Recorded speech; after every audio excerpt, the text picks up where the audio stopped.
Is it possible that there has been, hypothetically, a game of self-continuity? A child plays with themselves. For some reason or other, games of self-continuity.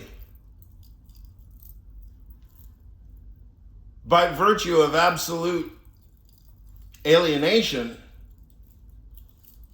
from the real serious world of adult life,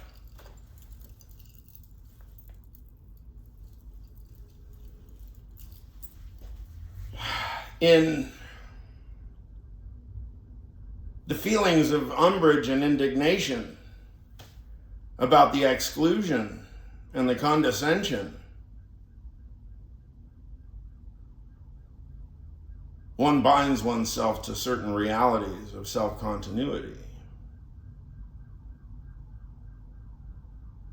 that play themselves out. And it can entirely account for, I would imagine, going through, because apparently I'm going through something. It's been asserted of me a number of times in the past weeks, the idea of going through something. It was even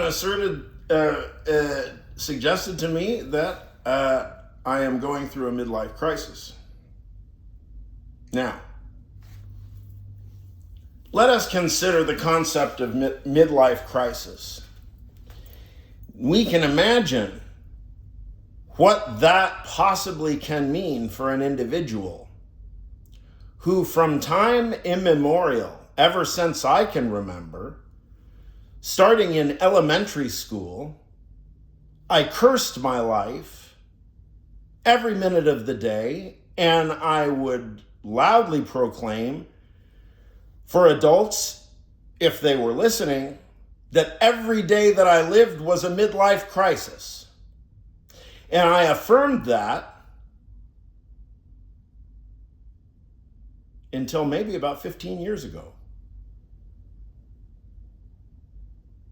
Now I ask you, dear friends, interlocutors, audience members,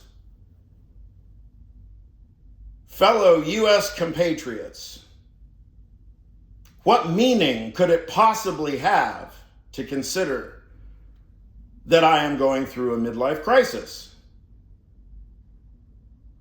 This is the meaning. The meaning that it can have is the following. If I've been going through a midlife crisis since I'm 11 years old, or whenever it's been, then that means I know how to go through things. And seeing as how I've been so transparent about every last aspect of my life, in the interest to demonstrate exactly how ordinary and average of an everyday fulfilling sort of life that I live,